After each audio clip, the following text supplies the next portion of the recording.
ethical question that one might ask. The importance of silence in the context of Bhagavad Gita. This is our topic today, and we have a very eminent speaker to talk about it. And I would like to thank the members of this Adhyatmik Vishwavidyalaya.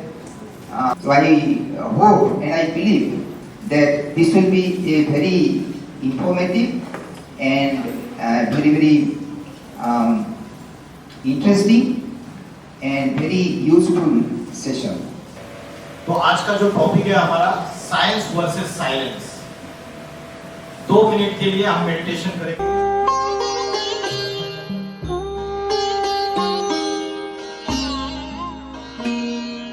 ज्योति बिंदु परमात्मा से है मेरी आत्मा, अब चल कर ले मिलन। परमानंद का अनुभव कर, ओ परमानंद का अनुभव कर, तू धन्य बना जीवन। ज्योति बिंदु परमात्मा से है मेरी आत्मा, अब चल कर ले मिलन, अब चल कर ले। ओम शांति। तो आपको कैसे लगा? सभी को अच्छा लगा? 2 मिनट के लिए जब आपने यहाँ पे कंसंट्रेट किया पॉइंट ऑफ लाइट को, तो जिनके माइंड में बहुत ज्यादा थॉट्स आ रहे थे, वे समझिए कि आपका मन बीमार है, योर माइंड इज सिक और उसको डॉक्टर की जरूरत है। डॉक्टर कौन है? वो साइकेट्रिस्ट और आज के बाहर के डॉक्टर नहीं, ये मन का जो डॉक्टर है वो अलग है। तो आज के टॉपिक को शुरुआत करते हैं हम, साइंस वर्सेस साइलेंस। साइंस और साइलेंस में मुख्य डिफरेंस क्या है? कोई बताएगा साइंस और साइलेंस में मुख्य डिफरेंस क्या है? साइंस जो है दैट इज इन्वेंटेड बाय, जो मॉडर्न साइंस की हम बात कर रहे हैं, ये ह्यूमन बीइंग ने इन्वेंट किया है, मनुष्य ने इन्वेंट किया है। जितने भी साइंटिस्ट है उन्होंने साइंस के अलग अलग मॉडर्न साइंस के थ्योरीज को इन्वेंट किया है। लेकिन जो साइलेंस की पावर है, वो साइलेंस की पावर डायरेक्टली, साइलेंस की जो नॉलेज है स्पिरिचुअलिज्म की, वो डायरेक्टली भगवान के द्वारा आती है, परमात्मा के द्वारा। किसी मनुष्य ने उसको नहीं बताया है। तो साइलेंस और साइंस में ये बेसिक डिफरेंस है। आज साइंस के जितने भी साधन है, जितने भी इक्विपमेंट्स है अलग अलग, उसका डेली हम जो यूज कर रहे हैं, ये साइंस के साधनों की वजह से हमारा माइंड कॉन्सेंट्रेट हो रहा है या ज्यादा फ्लक्चुएट हो रहा है, डिस्टर्ब हो रहा है? क्या हो रहा है? मोबाइल, इंटरनेट, सोशल मीडिया, ये सभी जितने भी साइंस की देन है, इसके हम अधीन होते जा रहे हैं, पूरी तरीके से हैबिचुएटेड होते जा रहे हैं, इसके इतने आदी होते जा रहे हैं हम सारे के सारे, कि उसकी वजह से आज हमारे मन में अलग अलग विकार पैदा हो रहे हैं, मनोविकार। बहुत सारी समस्याओं से हम पूरी तरीके से जूझ रहे हैं। Tension, depression, stress, anxiety. Anxiety माना चिंता, चिंता सताती है। वो बोला है, चिंता ऐसी डाकिनी फाड़ कलेजा खाए, वैद बेचारा क्या करे, कहाँ तक मरहम लगाए। ये चिंता ऐसी डाकिनी है, कितना भी डॉक्टर के पास जाओ, डॉक्टर कितना भी आपको दवाई दे, मरहम लगाए, क्या क्या करे, लेकिन आपकी बीमारी ठीक नहीं होती है। ये प्रॉब्लम्स हमारे माइंड के हैं सारे के सारे। और आज हम फिजिकल हेल्थ के लिए बहुत सारा समय देते हैं। हमारा कंसंट्रेशन हमारी फिजिकल बॉडी के तरफ रहता है। अच्छा खाना, अच्छे कपड़े पहनना, सब कुछ अच्छा अच्छा चाहिए आपको। दिन में कितनी बार खाना खाते हैं हम? 3 बार खाना खाते हैं, है ना? लेकिन ये जो पेट जो है, ये फिजिकल बॉडी का एक ऑर्गन है, इसको तो सेटिस्फाई कर देते हैं, ये जिह्वा को भी सेटिस्फाई कर देते हैं, टंग को।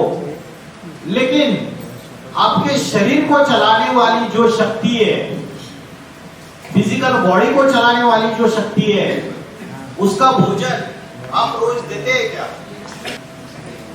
फिजिकल बॉडी को चलाने वाली जो शक्ति है, कंट्रोलिंग पावर है, उसे क्या कहते हैं?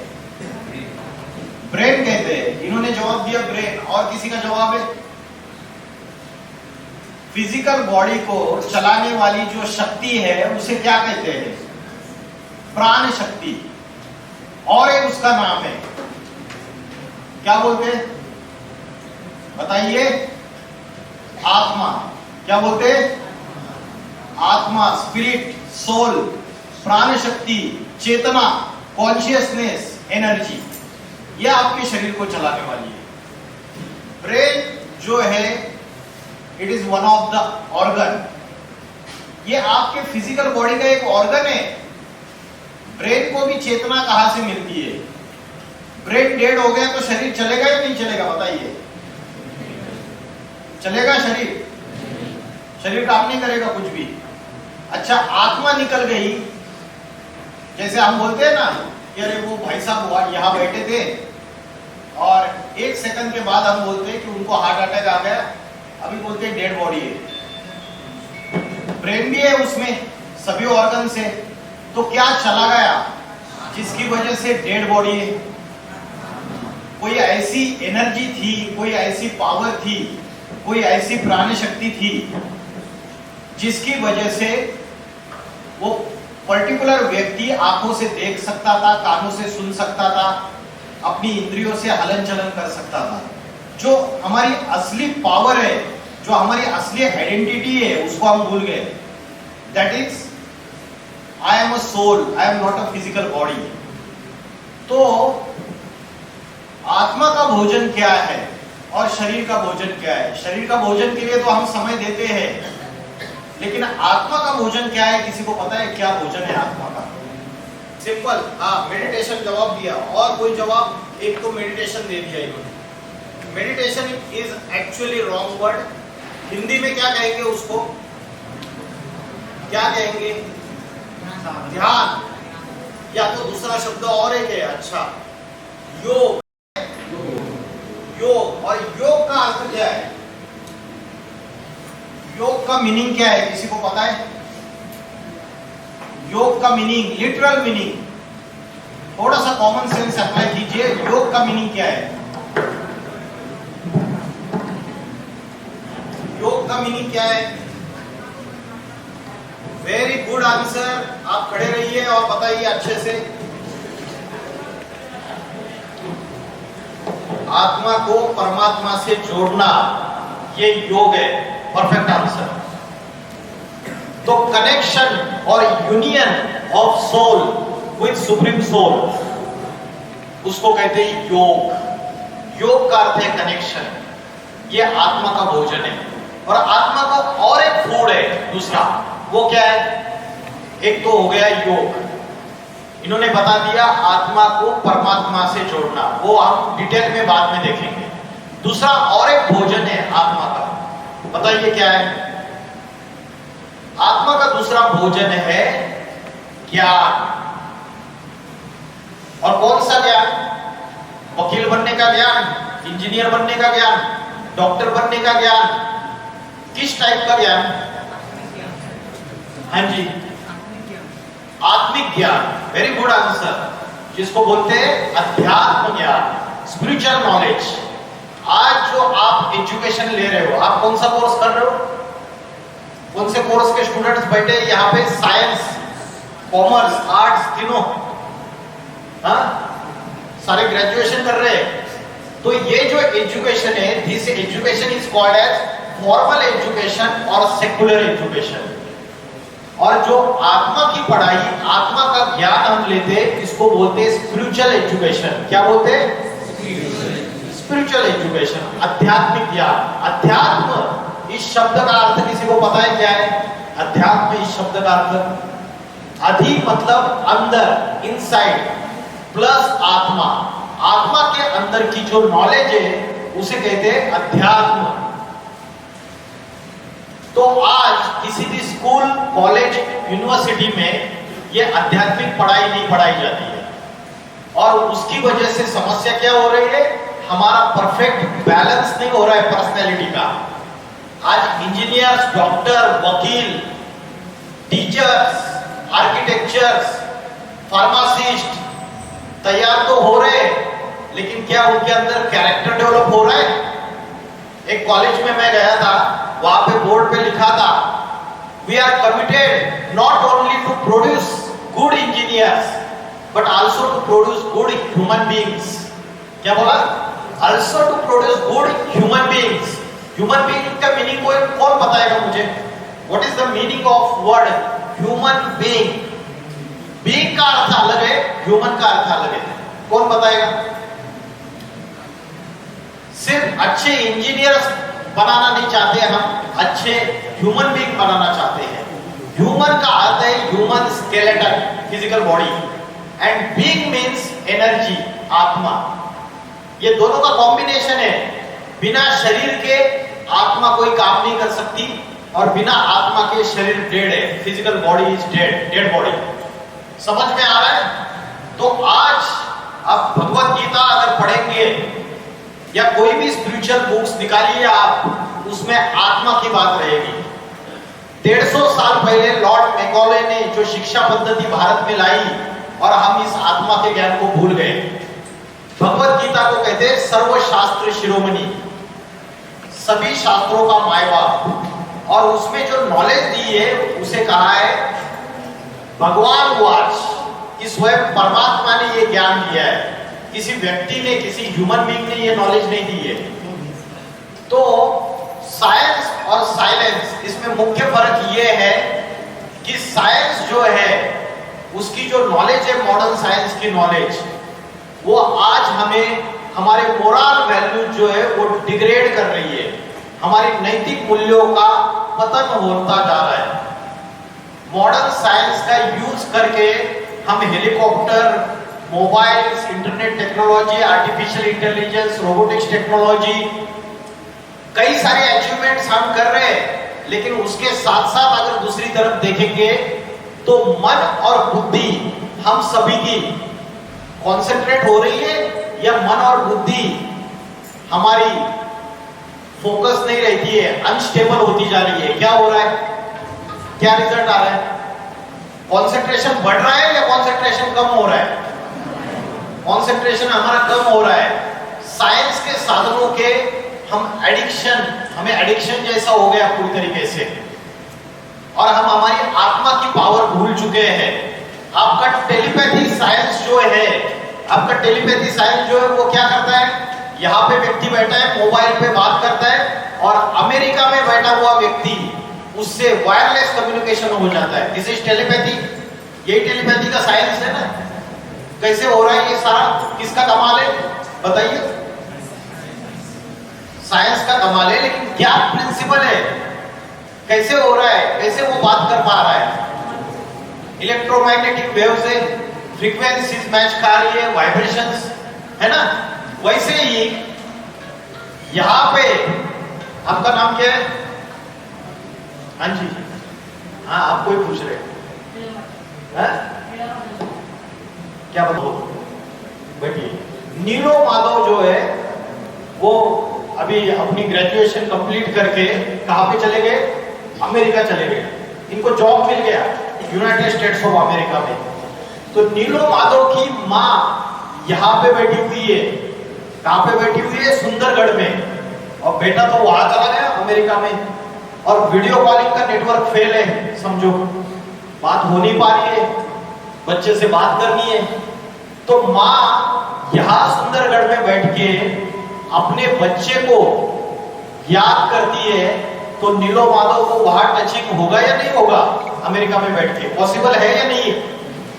पॉसिबल है ना? ये पावर कौन सी पावर है? ये मन के संकल्पों की पावर है। This is the power of vibrations. आप सभी के अंदर से वाइब्रेशन निकल रहे हैं या नहीं निकल रहे? बताइए। थॉट्स निकल रहे हैं, थॉट्स के साथ साथ वेव्स निकल रहे हैं। हम बोलते हैं ना, आज क्लास में वाइब्स खूब अच्छे थे, बहुत अच्छे वाइब्स थे, बोलते हैं ना। कभी अनुभव किया है आपने? अच्छे वाइब्स, अच्छे वाइब्रेशन, गलत vibration, positive vibration, negative vibration. तो ये वाइब्रेशन की जो पावर है ये हमारे अंदर है। माँ सच्चे दिल से, सच्चे मोहब्बत से, सच्ची प्रीत है और वो अपने बच्चे को याद करती है और बच्चे को अमेरिका में 7 समुद्र पार टचिंग हो जाती है। ये जो वाइब्रेशन की पावर है ये हम साइंस के साधनों में बैठे हुए इस वाइब्रेशन की पावर को हम पूरी तरीके से भूल रहे। तो ये जो वाइब्रेशन की पावर है ये कैसे इंप्रूव करनी है? ये मन की संकल्प शक्ति कैसे बढ़ानी है? इसको क्या करना है? इसका सॉल्यूशन क्या है? तो ये आज के सेमिनार में देखेंगे। तो साइंस जो है उसमें हमें दूर के साधन भी नजदीक दिखाई देते हैं, सैटेलाइट के थ्रू, वीडियो कॉलिंग नेटवर्क के थ्रू। वैसे अगर हम मन के संकल्पों को अगर शुद्ध बना लिया, पवित्र बना लिया, पॉजिटिव बना लिया, तो हमारी ये माइंड की संकल्पों की शक्ति बहुत जबरदस्त काम करेगी। ये साइंस के पावर से भी ज्यादा काम करेगी ये। तो मन के जो संकल्प है, सवेरे से लेकर रात तक हमने अपने आप को अगर एनालिसिस कर दिया, माइंड को सेल्फ असेसमेंट किया, तो आपको क्या पता चलता है? पॉजिटिव सवेरे से लेकर रात तक आपके मन में पॉजिटिव विचार ज्यादा आते हैं या नेगेटिव और वेस्ट थॉट ज्यादा आते हैं? क्या होता है? Negative thoughts. अरे जोर से बोलिए, इंटरैक्टिव सेशन है ये। ये वर्कशॉप है। कौन से थॉट ज्यादा आते हैं? नेगेटिव थॉट ज्यादा आते हैं, वेस्ट थॉट ज्यादा आते हैं। तो उसका मूल कारण क्या है? घर में अगर कूड़ा कचरा जमा होता है तो माँ घर में 2 बार झाड़ू लगाती है ना, और फिर कचरा साफ करके कहाँ डाला जाता है? डस्टबिन में डाला जाता है। और डस्टबिन घर में रखी जाती है या दूसरे दिन स्वच्छता अभियान की गाड़ी आती है उसमें डिस्पोज ऑफ किया जाता है ना? वैसे मन के अंदर रोज कचरा जमा हो रहा है या नहीं हो रहा है? बताइए। नेगेटिव थॉट्स का वो रोज जो कचरा जमा हो रहा है उसकी क्लींसिंग हो रही है क्या? उसकी सफाई हो रही है? भगवत गीता में बोला है अभय सत्व संशुद्धि, मतलब मन बुद्धि की सफाई। और मन बुद्धि की सफाई कैसे करनी है हमें पता ही नहीं है। कैसे उसकी क्लींसिंग करनी है? आपके शरीर के ऊपर मैला जमा हो जाता है तो सवेरे सवेरे आप क्या करते हो? स्नान करते हो, है ना? स्नान करते हो, लक्स का साबुन लेते हो, घिस घिस के रगड़ रगड़ के लगाते हो।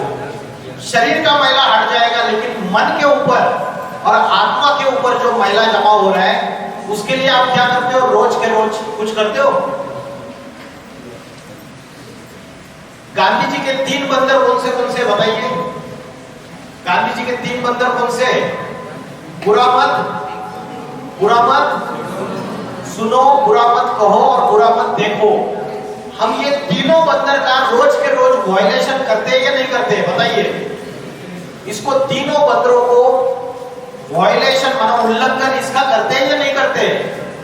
रोज बुरा सुनते हैं, रोज बुरा बोलते हैं और रोज बुरा देखते हैं। और चौथा बंदर है बुरा मत सोचो। क्या है चौथा बंदर? बुरा मत सोचो। तो ये जो 4 बंदर हैं हम रोज इस सारी चीजों को वायलेट करते हैं और उसकी वजह से ये मन के अंदर ये निगेटिव थॉट्स का बर्डन, इसका वेट बढ़ता चला जा रहा है। एक गधा है, गधे के ऊपर आपने 4 बोरियां लाद दी, वो लेकर चला जाएगा। अगर 10 बोरियां लाद दी तो वो कैसे चलेगा? झुक झुक के चलेगा, धीरे धीरे चलेगा। वैसे हमारी आत्मा के ऊपर, हमारे माइंड एंड इंटेलेक्ट के ऊपर अनेक निगेटिविटीज का कचरा जो है उसका बर्डन, उसका वेट बढ़ता चला जा रहा है। और उसकी वजह से परिणाम क्या है? कॉन्सिक्वेंसेस क्या है? टेंशन, डिप्रेशन, स्ट्रेस, एंजाइटी, रात को नींद नहीं आना, माइंड डिस्ट्रैक्ट होना छोटी छोटी बातों से, psychosomatic disorders, suicidal thoughts, multiple thoughts, ये सारी बातों का परिणाम ये है। तो हमें इस मन और बुद्धि की जो क्लींसिंग करनी है वो बहुत जरूरी है। चाइना जो कंट्री है, चाइना कंट्री ने ये डिक्लेयर कर दिया कि internet is one of the disease. Internet एक रोग है करके डिक्लेयर कर दिया उन्होंने। Problematic internet use in Chinese adult citizens and its relation to psychosomatic symptoms. जो बच्चे हैं, एक 16 साल 18 साल तक के बच्चे, उनके अंदर जो भी समस्या आ रही है वो प्रॉब्लमैटिक इंटरनेट यूज की वजह से आ रही है। तो effect of internet on the brain of children, जो इंटरनेट का इफेक्ट है वो बच्चों के और आज सभी जो यूथ है इनके ब्रेन के ऊपर भी होता है। अगर आप इंटरनेट का नॉर्मल यूज कर रहे हो तो आपकी ब्रेन की एक्टिविटी नॉर्मल है। अगर इंटरनेट का हेवी यूज कर रहे हो तो आपकी ब्रेन की एक्टिविटी लो है। चाइना ने डिक्लेयर कर दिया internet is one of the disease. ठीक है, तो आज जो हमारे इमोशनल हेल्थ हमारी डिटेरियोरेट हो रही है, इमोशनल हेल्थ जो बिगड़ रही है हमारी, उसका कारण भी सोशल मीडिया, इंटरनेट, ये साइंस के साधन है। और इमोशनल हेल्थ, साइकोलॉजिकल हेल्थ और स्पिरिचुअल हेल्थ अगर पावरफुल बनानी है हमको तो उसका सॉल्यूशन किसी काउंसलर के पास जाना, किसी साइकियाट्रिस्ट के पास जाना, ये सॉल्यूशन नहीं है। उसका सॉल्यूशन है अध्यात्म में, स्पिरिचुअलिज्म में। और स्पिरिचुअलिज्म में जो आत्मा का भोजन है वो हमें उनको देना है। आत्मा का भोजन क्या बताया मैंने? 2 भोजन बताए। पहला क्या बताया? योग, और दूसरा आध्यात्मिक ज्ञान, स्पिरिचुअल नॉलेज। ये 2 प्रकार के भोजन मैंने बताए। तो सवेरे रोज दिन में 1 घंटा आपको स्पिरिचुअल नॉलेज सुनना है। अच्छे स्पिरिचुअल थॉट्स अगर सुनेंगे तो निगेटिव थॉट्स भाग जाएंगे और पॉजिटिव थॉट्स अंदर एंटर करेंगे। समझ रहे? हम शरीर को अच्छा रखने के लिए अच्छा डाइट लेते हैं, जिम जाते हैं, लड़कियां सुंदर दिखने के लिए कहा जाते हैं ब्यूटी पार्लर जाते हैं। तो अपने फिजिकली चीजों का सारा कंसंट्रेशन है पूरी तरीके से, लेकिन मन की हेल्थ, मेंटल हेल्थ अगर अच्छी रखनी है तो रोज 1 घंटा आपको आध्यात्मिक ज्ञान, और भगवत गीता में बोला है नहीं ज्ञानेन सदृशं पवित्रम ये विद्यते। इस आध्यात्मिक ज्ञान के सिवाय इस संसार में कोई भी वस्तु पवित्र नहीं है।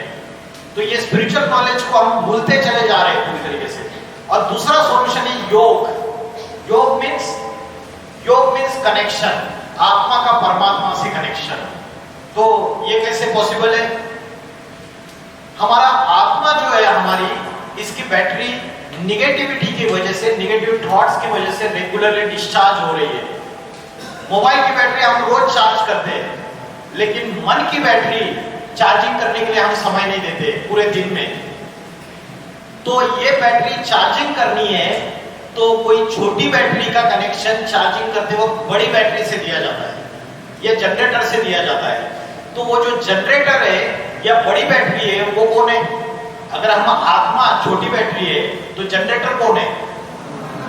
परमात्मा, जिसको बोलते हैं क्रिश्चियन लोग कहते हैं गॉड, जिसको मुस्लिम लोग कहते हैं अल्लाह, और हिंदू लोग उसको बोलते हैं शिव या ईश्वर। सबने अलग अलग नाम दे दिए। उसको बोलो supreme power, supreme authority, supreme soul, किसी भी नाम से पुकारो, या परमात्मा। परमात्मा मतलब सर्व आत्माओं में परम। परम में सुप्रीम, श्रेष्ठ, सबसे पावरफुल। किस चीज में पावरफुल? ऐसा क्या है उसके पास जो हमारे पास नहीं है? हम क्यों उससे कनेक्शन जोड़े? अगर आपको बड़ा इंजीनियर बनना है या साइंटिस्ट बनना है तो आप क्या करोगे? साइंटिस्ट, इंजीनियर के वीडियोस देखोगे, उसके बुक्स पढ़ोगे, तो आप बुद्धि का कनेक्शन उनसे जोड़ोगे। लेकिन परमात्मा से हम कनेक्शन क्यों जोड़ेंगे? उसके पास क्या है जो हमारे पास नहीं है? बताइए। परमात्मा को बोलते हैं ocean of love, ocean of peace, ocean of happiness, ocean of bliss. आनंद का, सुख का, पवित्रता का, शांति का, प्रेम का सागर है। और हमारे पास सच्चा प्रेम, शांति, सुख, आनंद है क्या? नहीं, ये गायब होता जा रहा है। आज की वर्तमान में अगर आप देखेंगे, क्या घर में भी सभी के सुख शांति अनुभव करते हैं सब लोग, पीस एंड हैप्पीनेस? नहीं। तो जिसके पास जो ज्यादा है उससे कनेक्शन जोड़ना पड़ेगा। उससे कनेक्शन जोड़ेंगे तो आपको पता चलेगा कि जो आध्यात्मिक शक्ति आपकी इंप्रूव हो जाएगी, तो रियल पीस एंड हैप्पीनेस आपके अंदर आ जाएगा। तो आत्मा की शक्ति जो इंप्रूव करने के लिए आज साइंस भी, मॉडर्न साइंस को भी पता चल रहा है। डॉक्टर्स, अगर आप हॉस्पिटल्स में जाते हो तो किसी का ऑपरेशन होना है, तो ऑपरेशन होने से पहले अगर माइंड की उनकी अगर स्थिति आपने चेक कर ली तो बहुत घबराए हुए होते हैं।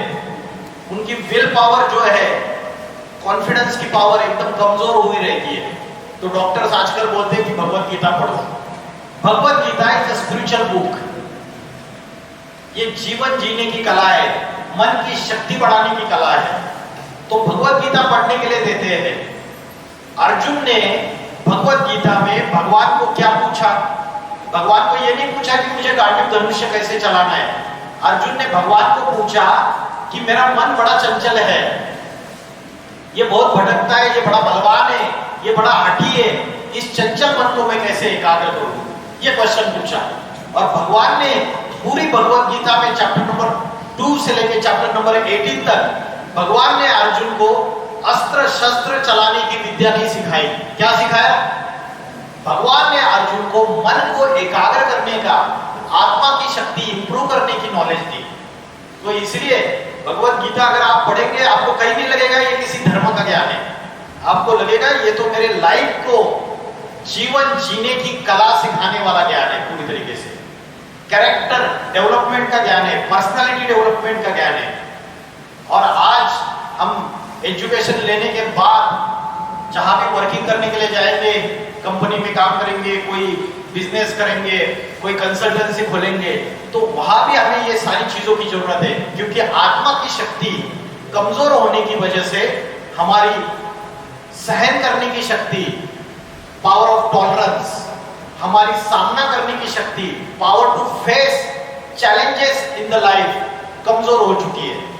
आज आपको किसी प्रोफेसर ने थोड़ा सा डांट लगा दी तो तुरंत गुस्सा आता है ना, ईगो हर्ट होता है ना पूरा। सहन करने की शक्ति है हमारे अंदर। या घर में किसी ने डांट लगाई, बड़े व्यक्ति ने अच्छे के लिए लगाई, तो हमारी सहन शक्ति जो है, पावर ऑफ टॉलरेंस कमजोर हो चुकी है। हमारी लाइफ में फेस करने की जो ताकत है चैलेंजेस को, वो कमजोर हो चुकी है। शास्त्रों में बोला है मन के हारे हार है और मन के जीते जीत है। और भगवत गीता में बोला है मन जीते सो जगत जीत। जिसने अपने मन को जीत लिया, मन के विचारों को कंट्रोल कर लिया, वो जगत जीत बन सकता है। हिटलर आया, नेपोलियन बोनापार्ट आए, अलेक्जेंडर, मुसोलिनी, ये बड़े बड़े जो विश्व विजेता करने का सपना लेकर आए, इन्होंने शस्त्रास्त्रों के आधार पर दुनिया को जीतने की कोशिश की। लेकिन क्या ये दुनिया को जीत पाए? विश्व विजेता नहीं बन पाए। लेकिन भगवान शिव जब इस धरती पर अवतार लेते हैं तो वो किसका ज्ञान सिखाते?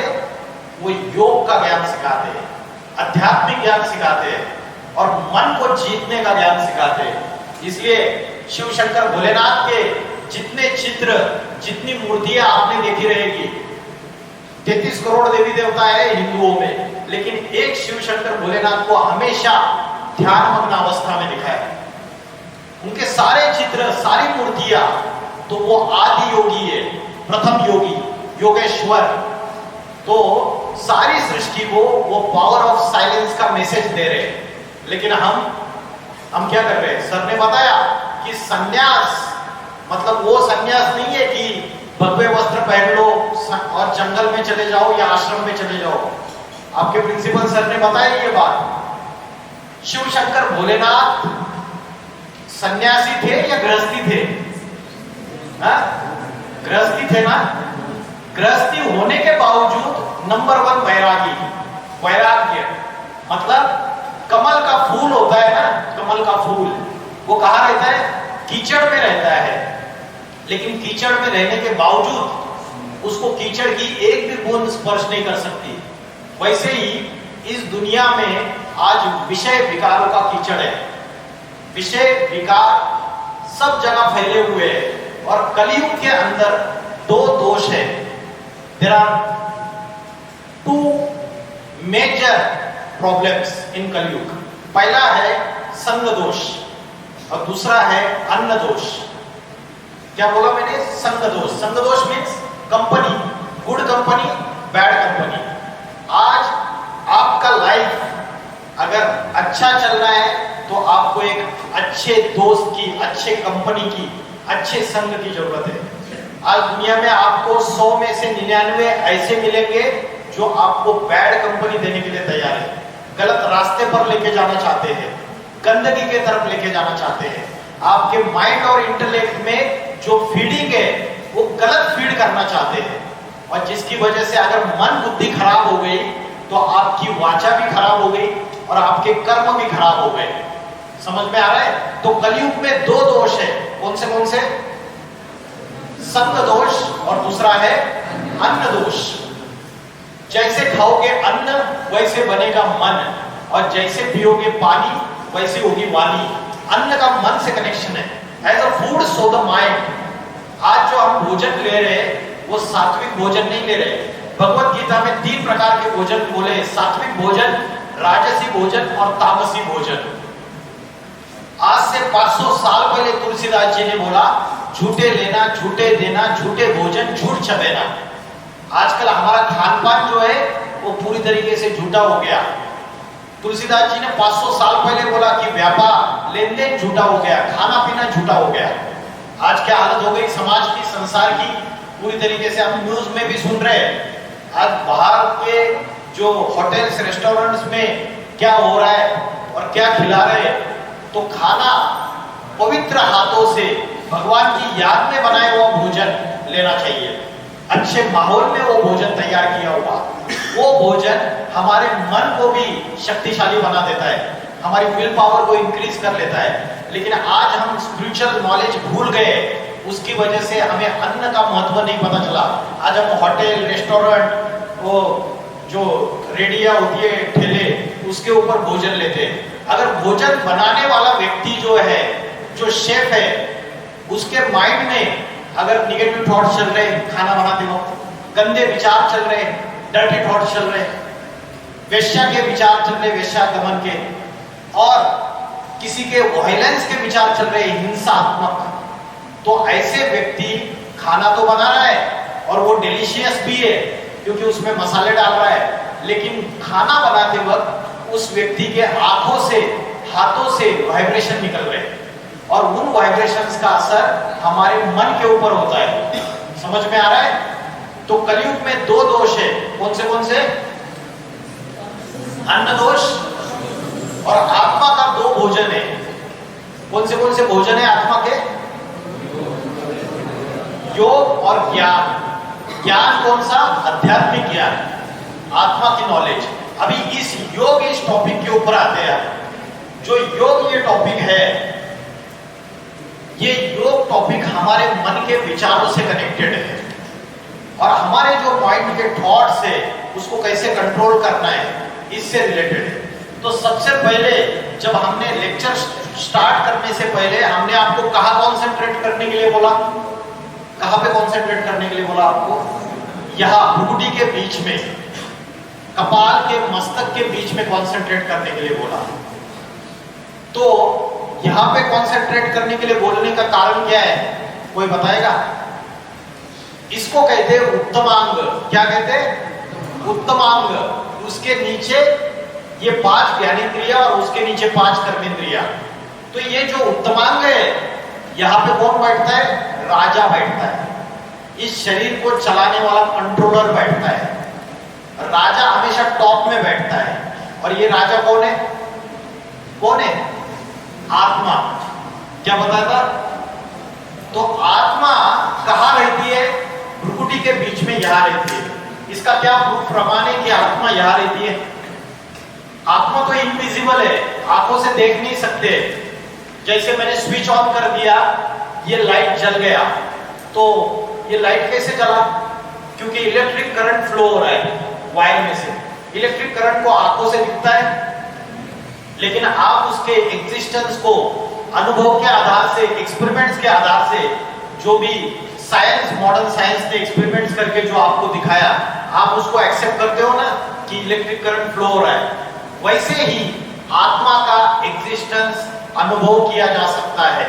और कैसे अनुभव किया जा सकता है? यहाँ पे भ्रुकुटी के बीच में अगर आप सवेरे जल्दी उठोगे, कौन से समय उठोगे? ब्रह्म मुहूर्त का समय। सबसे अच्छा समय कौन सा है? मन को एकाग्र करने का और आत्मा का ध्यान करने का।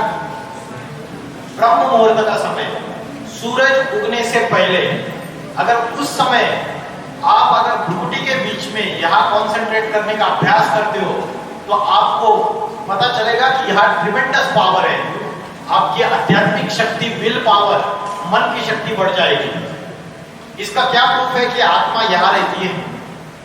किसी को पता है? आत्मा, मैं बोल रहा हूँ, यहाँ रहती है। भगवत गीता में एक श्लोक आया है, भ्रोर मध्य प्राण आवेश सम्यका, भ्रुकुटी के मध्य में प्राण शक्ति स्थित है। तो ब्रह्म मुहूर्त के समय उठ जाइए। भारत की जो कन्या माता है वो क्या करती है? भारत की कन्या माता है, यहाँ पे भ्रुकुटी के बीच में क्या लगाती है? क्या लगाती है? बिंदी लगाती है। और पुरुष लोग यहाँ पे तिलक या टीका लगाते हैं। ये आत्मा की निशानी है। द्वापर युग से ऋषि मुनियों को यह पता चला कि मनुष्य बॉडी कॉन्शियसनेस में जा रहा है।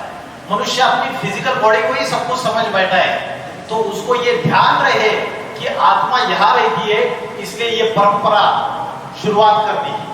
लेकिन आज हम इसके आध्यात्मिक रहस्य को भूल गए, स्पिरिचुअल सीक्रेट को हम भूल गए, और बिंदी लगाना ये एक फैशन बन गई। हमको पता नहीं है कि आत्मा यहाँ रहती है। तो आत्मा का ध्यान करने का सबसे अच्छा जो समय है वो ब्रह्म मुहूर्त का समय है। आत्मा की तीन शक्तियां हैं, मन, बुद्धि और संस्कार। माइंड, इंटेलेक्ट और संस्कार। मन है थिंकिंग पावर, बुद्धि है डिसीजन मेकिंग पावर, और संस्कार है परिवर्तन शक्ति। ये तीन शक्तियां आत्मा की शक्ति है। जैसे मोटर गाड़ी का भोजन अलग है और ड्राइवर का भोजन अलग है, वैसे शरीर का भोजन अलग है और आत्मा का भोजन अलग है। यह हम भूल चुके हैं मॉडर्न साइंस के जमाने में। तो सर ने एक बात की थी, मौन व्रत। मौन व्रत की बात की थी।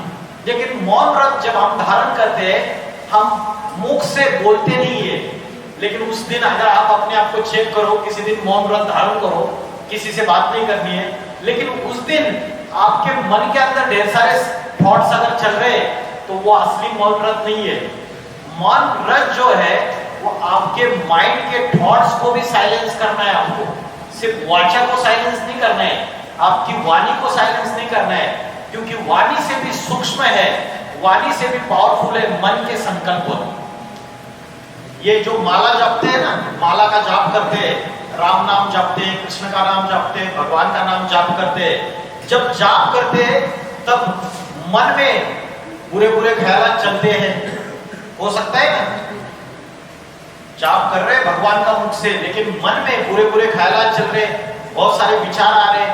तो मन के विचारों को कंट्रोल करना, ये वाचा से जो जाप करते हैं उससे ऊपर का स्टेप है, ये उससे हाईएस्ट स्टेप है। तो आप ब्रह्म मुहूर्त के समय उठ जाइए। ब्रह्म मुहूर्त के समय उठकर आपको भ्रुकुटी के बीच में मैं आत्मा स्टार हूं, ये एक ही थॉट करना है। आधा घंटा रोज प्रैक्टिस कीजिए आप। और कोई भी व्यक्ति याद नहीं आना चाहिए, कोई वस्तु याद नहीं आना चाहिए। आपकी कोई बढ़िया बाइक है आपके पास, समझो 2 व्हीलर, और उस बाइक से आप बहुत प्यार करते हैं, और सवेरे उठने पर आपको बाइक ही याद आ रही है। अरे मेरे बाइक को पीछे से वो जो लाइट है ना, वो ब्लिंकिंग वाला लाइट लगाना है मुझे, आगे भी हेडलाइट्स चेंज करने हैं, तो नहीं चलेगा। आपको बाइक भी याद नहीं आनी चाहिए, आपका दोस्त भी याद नहीं आना चाहिए, कोई याद नहीं आना चाहिए। सवेरे आधा घंटा आपको सेल्फ रियलाइजेशन के लिए देना है, सेल्फ स्टडी। सेल्फ मतलब आत्मा, और भगवत गीता कहती है self realization is God's realization. जब आप आत्मा का रियलाइजेशन करोगे तो आपको परमात्मा का रियलाइजेशन हो जाएगा। तो सवेरे उठ के कोई भी याद नहीं आना चाहिए, I am point of light, situated in the centre point of the forehead. ये प्रैक्टिस आपको आधा घंटा 180 दिन लगातार करनी है। कितना दिन? 180 डेज। और करके देखिए, जिनको भी कितने भी प्रॉब्लम्स है, डिप्रेशन, टेंशन, स्ट्रेस, दूसरी कोई समस्याओं में फंसे हुए, आप बाहर आ जाओगे।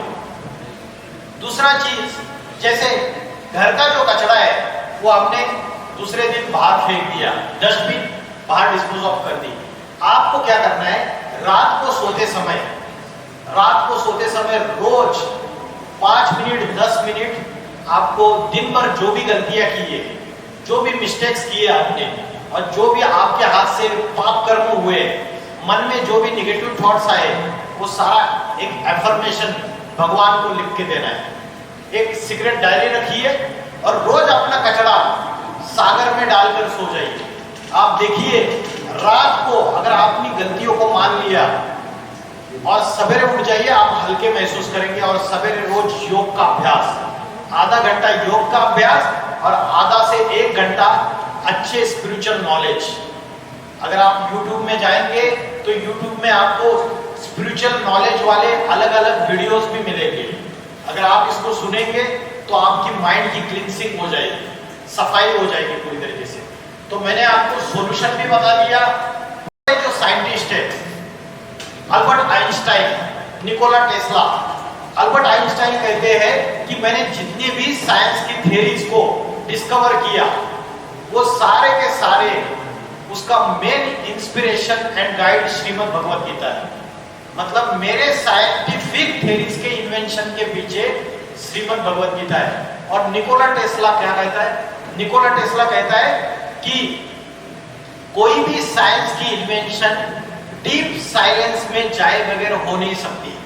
तो ये जितने भी बड़े बड़े साइंटिस्ट हैं, उन्होंने पहले अध्यात्म से अपने मन को एकाग्र किया, साइलेंस की पावर धारण की, और उसके बाद आपको इतनी बड़ी जो खोजे अलग अलग मॉडर्न साइंस की, वो करके दिखाई। हम क्या करते हैं, उनकी मॉडर्न साइंस की चीजों को देखते हैं, लेकिन उन्होंने क्या किया अपने जीवन में, ये भूल जाते हैं। तो अध्यात्म की शक्ति बढ़ाने के लिए हमें माइंड में कंसंट्रेशन का आधार लेना पड़ेगा।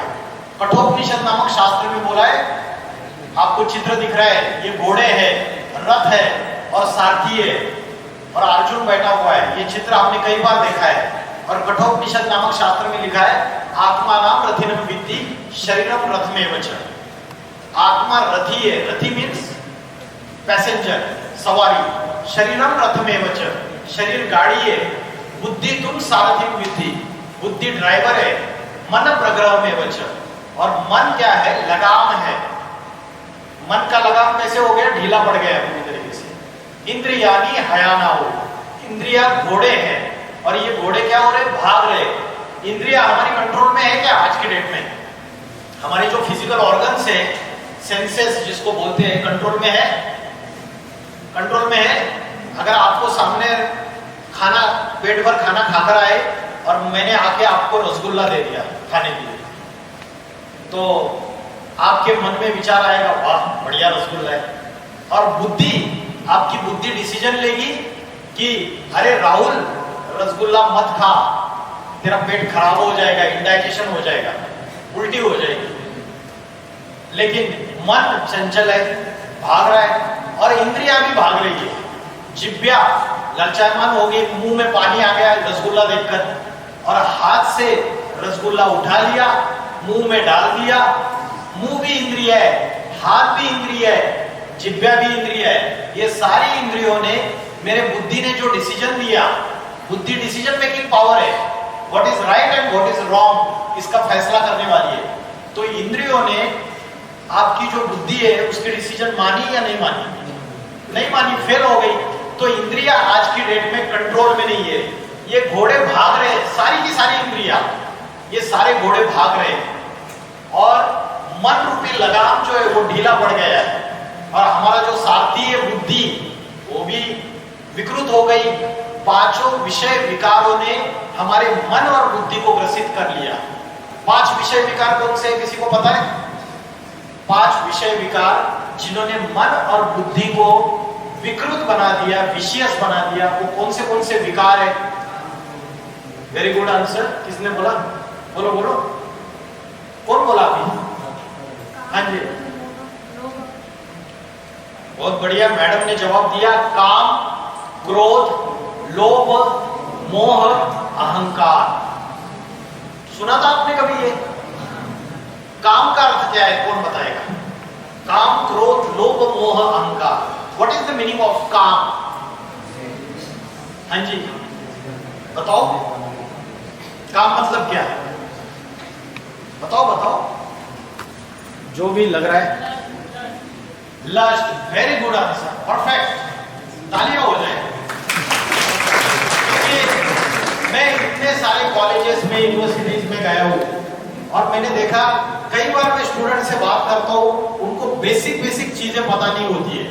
तो आज आप लोग सभी अध्यात्म से इतने दूर जा रहे हो, आपको ये सारी चीजें पढ़नी है, समझनी है। मैं ये नहीं बोल रहा हूं कि आप पढ़ाई छोड़ दो, करो, बैलेंस करो पर्सनैलिटी का, आप साथ में ये चीजें करो। काम का अर्थ बताया लस्ट, सेक्सुअल डिजायर, और जिसको हम बोलते हैं हिंदी में विषय वासना।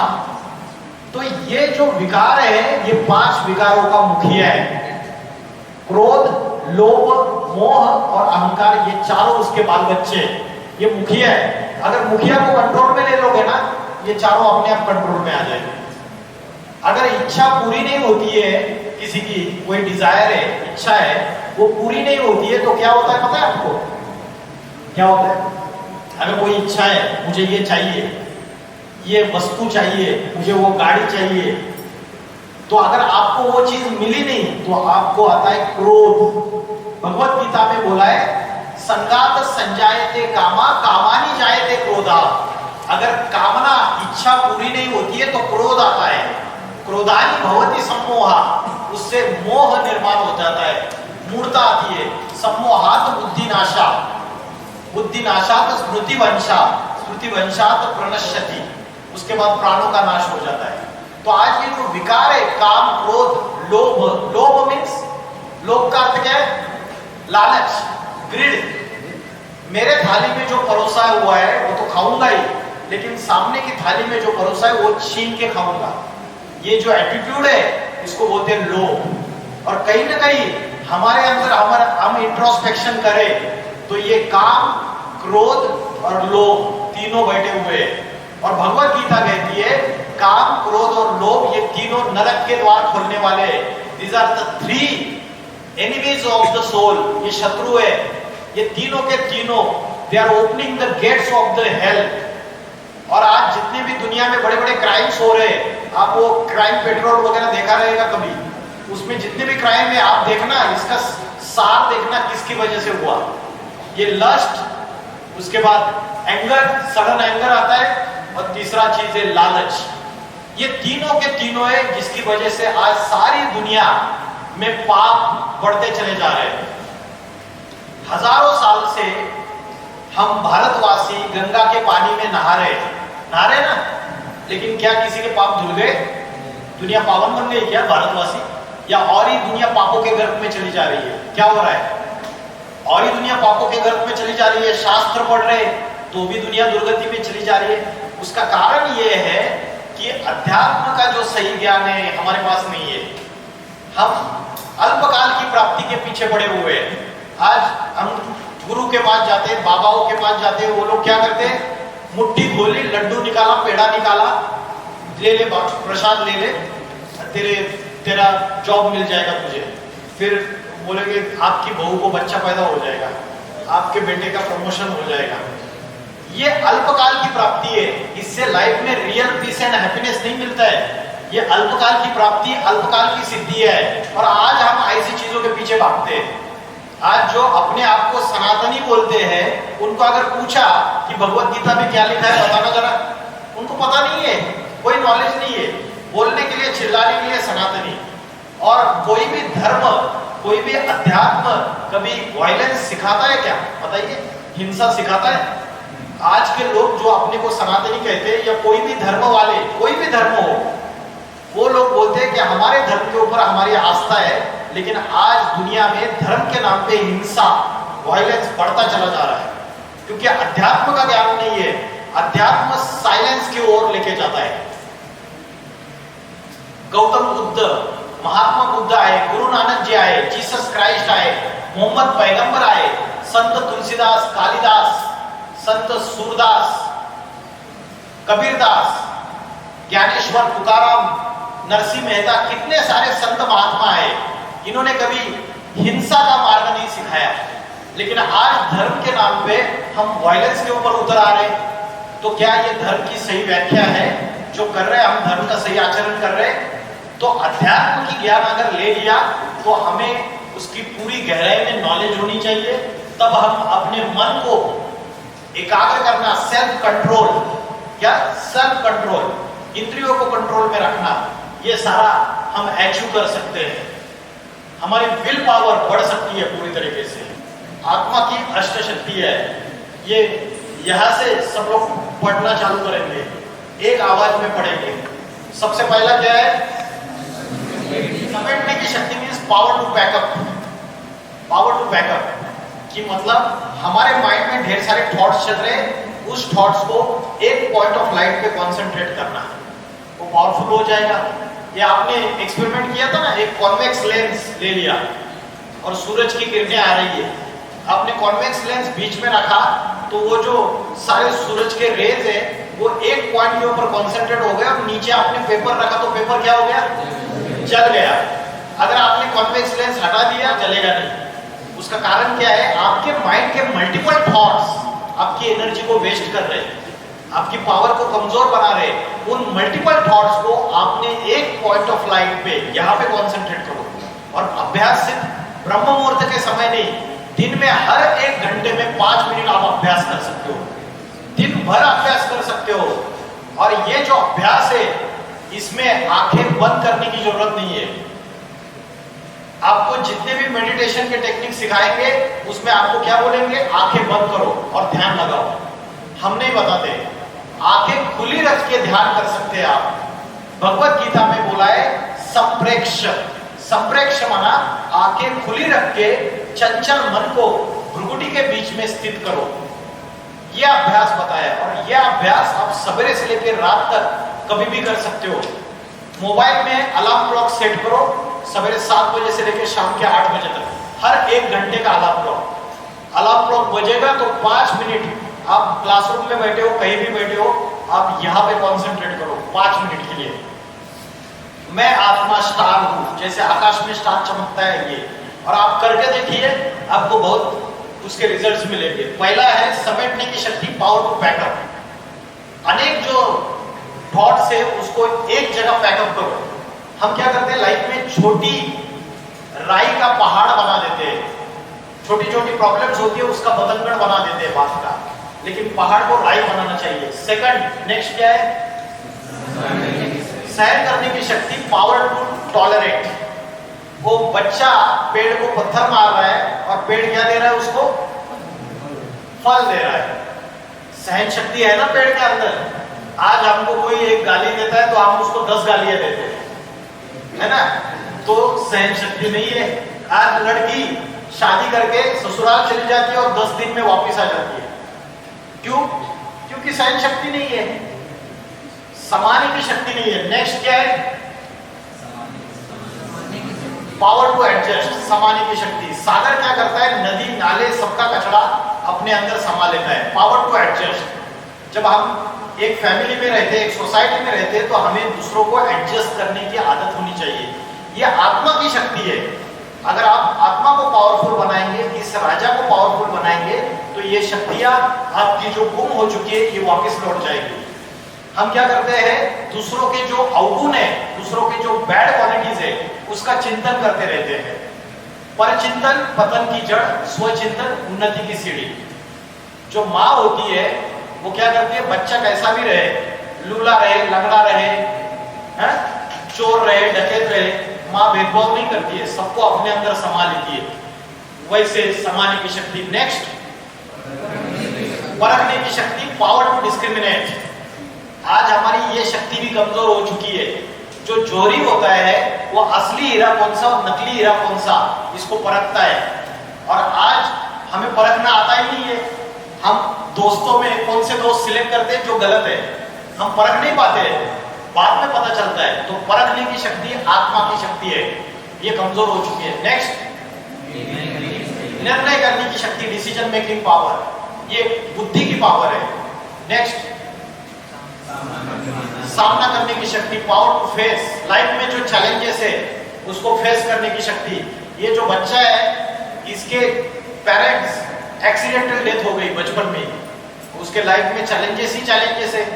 तो अगर सामना करने की शक्ति उसके अंदर है, विल पावर, आत्म शक्ति पावरफुल है, तो वो जीवन की समस्याओं को सॉल्व कर सकता है। नेक्स्ट, सहयोग करने की शक्ति, team work, power to cooperate. आज घर घर टूट रहे हैं या घर ज्वाइंट फैमिली ज्यादा बन रहे हैं या न्यूक्लियर फैमिली ज्यादा बन रहे हैं? Nuclear family. उसका कारण है हमारी पावर टू कोऑपरेट कमजोर हो चुकी है, आत्मा की शक्ति कमजोर हो चुकी है, और काम, क्रोध, लोभ, ये तीनों विकारों के हम अधीन हो चुके हैं पूरी तरीके से। सनातन धर्म के ऐसे परिवार होते थे कि 70-70, 80-80 लोग एक परिवार में रहते थे, एक चूल्हे पे सबका खाना बनता था और परिवार का एक मुखिया होता था, उसकी बात कोई क्रॉस नहीं करता था। ये सनातन धर्म के परिवार थे। आज क्या हो गया? आज 4 लोग 5 लोग मुश्किल से रह पा रहे। बेटा शादी कर लेता है और अलग फ्लैट लेके अपनी पत्नी के साथ चला जाता है, होता है ना? तो उसका कारण यह है, आत्मा की शक्ति कमजोर हो चुकी, power to cooperate, team work. आप कल जाके एक प्रोजेक्ट कर रहे हो, समझो कॉलेज में एक एनुअल फंक्शन कर रहे हो, आपका टीम वर्क अच्छा रहेगा तो आप बहुत सुंदर प्रदर्शन करोगे एनुअल फंक्शन में। और अगर आपका टीम वर्क अच्छा नहीं है, आपका प्रोग्राम फेल हो जाएगा। तो यह आत्मा की शक्ति है। नेक्स्ट, विस्तार को संकीर्ण करने की शक्ति, पावर टू विड्रॉ। जो कछुआ होता है, टॉर्टोइस, वो क्या करता है? जरूरत नहीं तब अपने अंगों को सिकुड़ लेता है। वैसे जो योगी पुरुष होता है अपने मन को और अपनी इंद्रियों को कंट्रोल में रखने का अभ्यास करता है। भगवत गीता में अर्जुन को भगवान ने बोला, अभ्यास न तो कौन्तेय वैराग्य न च गृह्यते, बार बार इस चंचल मन को एकाग्र करने का अभ्यास कर और वैराग्य ला। ये 2 बातें बताई। तो प्रैक्टिस मेक्स मैन परफेक्ट। अगर हम अभ्यास करेंगे तो ये मन की शक्ति है, हमारी पावरफुल हो सकती है। तो आत्मा का भोजन मैंने आपको बताया। अभी नेक्स्ट आते हैं, आपने ये जवाब दिया था कि आत्मा का कनेक्शन परमात्मा से। अभी परमात्मा क्या है, शॉर्ट में 5 मिनट में हम खत्म कर रहे हैं। परमात्मा क्या है? किसी को पता है परमात्मा जो है वो कहाँ का रहने वाला है? डॉक्टर भी बोलते हैं ऊपर वाला चाहेगा तो पेशेंट ठीक हो जाएगा, मैंने मेरे हिसाब से सब कुछ कर दिया। तो वो ऊपर वाला है। 4 युगों में वो ऊपर वाला ऊपर ही है। अभी कौन सा युग चल रहा है? कलयुग। सतयुग, त्रेता युग, द्वापर युग और कलयुग में पाप, भ्रष्टाचार, व्यभिचार, आतंकवाद, हिंसा, अशांति, दुख अति में बढ़ जाता है। तब आज सारी दुनिया उस भगवान को पुकार रही है, हे पतित पावन आ जाओ और हमको इस पापों से, इस गंदी दुनिया से छुटकारा दिलाओ। आज सभी लोग पुकार रहे हैं, कोई मंदिर में पुकार रहा है, कोई मस्जिद में पुकार रहा है, कोई चर्च में पुकार रहा है। आज के जो पॉलिटिशियन है उनके पास सॉल्यूशन है इस दुनिया में जो अशांति फैलती चली जा रही है, जो हिंसा फैलती चली जा रही है, उसके सॉल्यूशंस है उनके पास। रशिया और यूक्रेन, ये 2 देशों के बीच में 2 सालों से युद्ध चल रही है। इंटरनेशनल कोर्ट ऑफ जस्टिस उन्होंने ऑर्डर दे दिया स्टेटस को, मतलब युद्ध को रोक दो। क्या युद्ध रुक गई? आज भी चल रही है रशिया और यूक्रेन के बीच में। फिर उसके बाद पैलेस्टाइन, इस्राइल, उसके बाद ईरान, लेबनान, ये सारे कंट्रीज के बीच में युद्ध चल रही है। और सारी दुनिया अभी तीसरे विश्व युद्ध के कगार पे खड़ी है। धर्म के नाम पे झगड़ा, जाति के नाम पे झगड़ा है। भारत में देखो, आप आपके उड़ीसा स्टेट में देखो, जातियों के नाम पे झगड़े है या नहीं है? जातियों के नाम पे झगड़े हैं। और हम बात करते वसुधैव कुटुंबकम की, कि ये सारी वसुधा मतलब ये धरती, that is world is one family. लेकिन वर्ल्ड इज वन फैमिली कब बनेगी? जब एक जाति, एक धर्म, एक भाषा, एक मत, एक राज्य और एक राजा जब होगा तब वर्ल्ड इज वन फैमिली बनेगी। अभी अनेक जातियां, अनेक धर्म सब आपस में लड़ाई झगड़ा कर रहे हैं। ढेर सारे वर्ल्ड पीस कॉन्फ्रेंस हो रहे हैं, शांति सम्मेलन हो रहे हैं, अहिंसा सम्मेलन हो रहे हैं, लेकिन शांति स्थापन नहीं हो रही है। तो विश्व में जो शांति लानी है, ये कार्य कोई पॉलिटिकल लीडर, कोई एक्टर, क्रिकेटर नहीं कर सकता। ये कार्य स्वयं परमात्मा ही कर सकता है। वो ऊपर वाला जब तक नीचे नहीं आएगा इस सिस्टम को सुधार नहीं सकता है। और पापी कलयुग को ट्रांसफॉर्मेशन करके पावन सतयुग में परिवर्तन नहीं कर सकता, युग परिवर्तन नहीं हो सकता है। तो उसके लिए ईश्वर को स्वयं अवतार लेना पड़ेगा। और जो सनातन धर्म है, हिंदू धर्म है, इस बात को मानता है कि ईश्वर अवतार लेता है इस सृष्टि पे।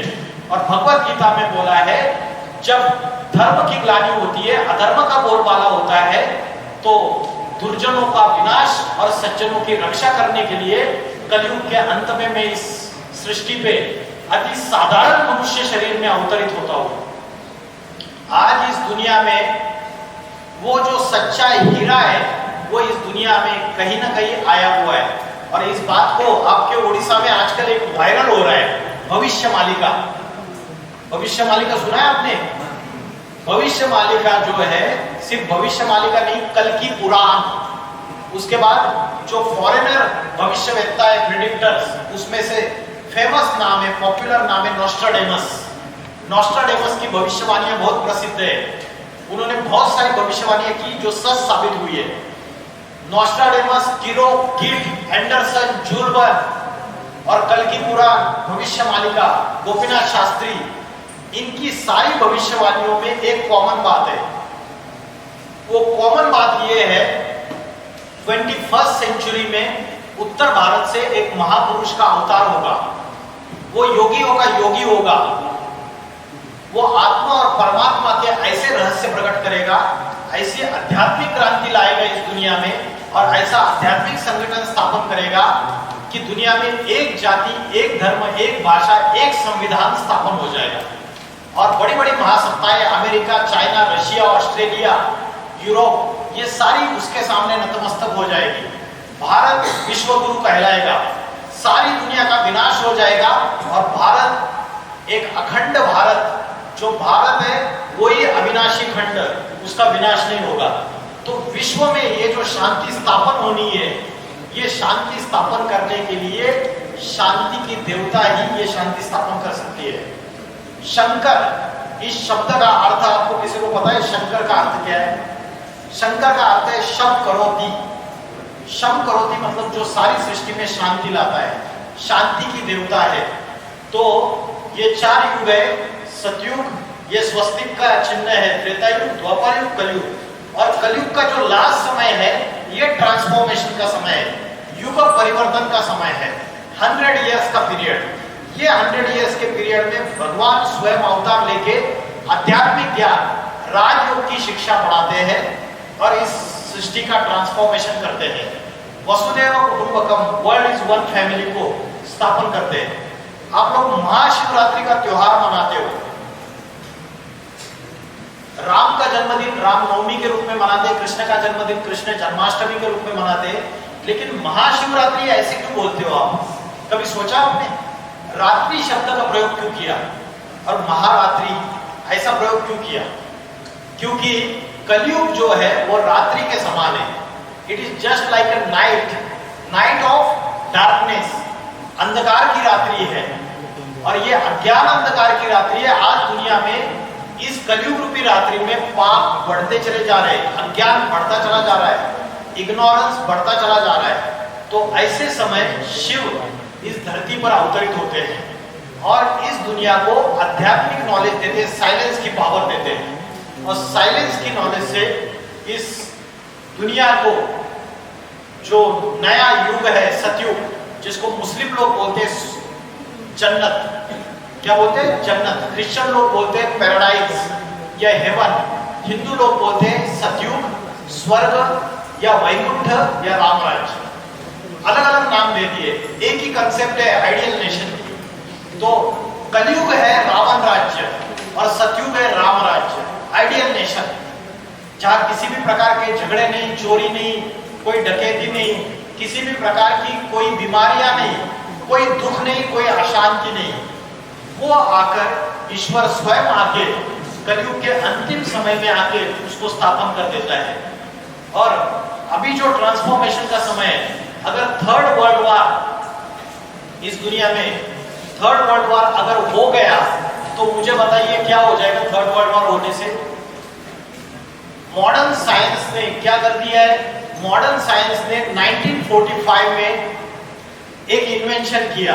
1945 में एटम बॉम्ब का इन्वेंशन किया। Who is the father of atom bomb? Scientist का नाम पता है आपको? Robert Oppenheimer. उन्होंने पहला एटम बॉम्ब बनाया 1945 में।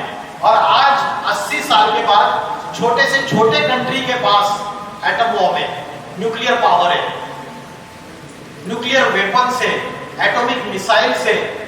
मेरे घर के नीचे अगर किसी ने बारूद बिछाई हुई है तो मैं मेरे घर में सुरक्षित हूं क्या? Am I safe in my house? नहीं। तो आज सारी दुनिया में ये एटॉमिक वेपन्स, न्यूक्लियर वेपन्स है। और रिमोट कंट्रोल का एक बटन दबाने की देर है। अगर थर्ड वर्ल्ड वॉर हुआ तो बड़े बड़े ये जो प्रेसिडेंट है, व्लादिमीर पुतिन और अमेरिका के प्रेसिडेंट, ये अगर इनके पास सबसे ज्यादा न्यूक्लियर वेपन्स है, इनका अगर खोपड़ी सरक गया, अगर इनको कुछ प्रॉब्लम आ गया, अगर रिमोट कंट्रोल का बटन दबा दिया तो न्यूक्लियर वार होगी। और तीसरे विश्व युद्ध में ये न्यूक्लियर वेपन्स का अगर डिस्ट्रक्शन होगा तो मास डिस्ट्रक्शन हो जाएगा, महाविनाश धरती के ऊपर। एक सेकंड में ये सारी धरती खलास हो जाएगी। नेचुरल कैलेमिटीज, हिंदू मुस्लिम सिविल वार्स, ये सारे सामने दिखाई दे रहे। तो ऐसा समय है, अगर न्यूक्लियर एक्सप्लोजन होगा तो अर्थ का टेम्परेचर इंक्रीज हो जाएगा। होगा या नहीं होगा? अर्थ का टेम्परेचर इंक्रीज होने से क्या होगा बताइए? क्या उससे क्या होगा? परफेक्ट। ग्लेशियर्स पिघल जाएंगे। उत्तर ध्रुव और दक्षिण ध्रुव में जो बर्फ के पहाड़ है वो पिघल जाएंगे। उससे क्या होगा? उससे समुद्र का जलस्तर बढ़ेगा। और उससे क्या होगा? बड़े बड़े जो आइलैंड है वो सारे उसमें सबमर्ज हो जाएंगे। अमेरिका एक आइलैंड है, यूरोप एक आइलैंड है, ये सारे के सारे उस पानी के अंदर चले जाएंगे। हिमालय से कवर जो उत्तर भारत है वही बचा रहेगा, बाकी सारी दुनिया में महाप्रलय है। इसलिए शंकर ने बोला तीसरा नेत्र खोला। ये तीसरा नेत्र ज्ञान का तीसरा नेत्र है, आध्यात्मिक ज्ञान का। ये जब खोला तो सारी सृष्टि में महाप्रलय आ गया। और जब ईश्वर इस धरती पे आता है तब आता है जब मनुष्य अपने विनाश के सारे साधन तैयार कर चुका है। मॉडर्न साइंस ने इस दुनिया को विनाश के कगार पे जाके छोड़ दिया। और जब विनाश के कगार पे छोड़ दिया तो उसका सॉल्यूशन सिर्फ साइलेंस की पावर में, अध्यात्म में, तभी इस दुनिया में स्टेबिलिटी आ सकती है। ये एक वीडियो क्लिप देखिए आप।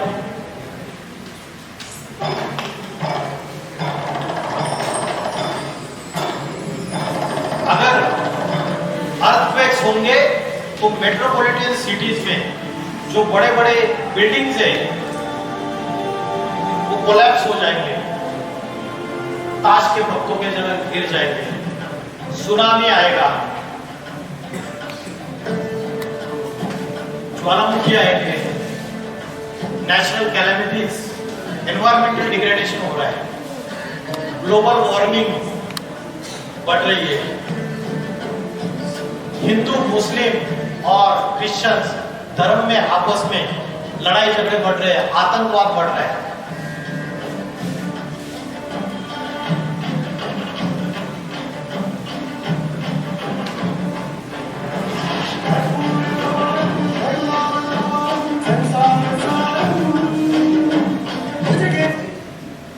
तो कलयुग जो है वो अभी बच्चा नहीं है, थोड़ा सा बचा है। We are on the verge of the destruction। और ऐसे समय जैसे कोई पेशेंट होता है, वो वेंटिलेटर पे रखते हैं उसको, लास्ट समय अंतिम सांसें गिनता रहता है, वैसे दुनिया की हालत हो चुकी है। अगर आप एनवायरमेंटल डिग्रेडेशन भी देखेंगे, स्टडीज करेंगे, और नासा की रिपोर्ट्स देखिए, आप मेरी बातें मत मानिए, आप नासा की रिपोर्ट्स देखिए। नासा खुद ही कह रहा है कि भारत के 8-9 शहर आने वाले 7-8 साल में समुद्र के अंदर चले जाने वाले। बॉम्बे, विशाखापट्टनम, कांडला जो समुद्र के यहाँ है, वो सारे के सारे आपका समुद्र के अंदर चले जाने वाले। तो महाविनाश सामने खड़ा हुआ है और भारतवासी कुंभकर्ण की निद्रा में सो रहे हैं। भारतवासियों को पता नहीं है कि परमात्मा इस सृष्टि पे अवतरित होके स्पिरिचुअल नॉलेज दे रहे, आध्यात्मिक ज्ञान दे रहे। और भगवत गीता के श्लोक में बोला है, जगत विपरिवर्तते। मेरी अध्यक्षता में, under my chairmanship, I transform this sinful कलयुग into pure सतयुग। मैं पापी कलयुग को पावन सतयुग में परिवर्तित करता हूँ। विपरीत दिशा में, विपरिवर्तते, in the reverse direction, I transform this world। तो युग परिवर्तन का कार्य चल रहा है। इतना बोलकर मैं रुकता हूँ। ओम नमः शिवाय।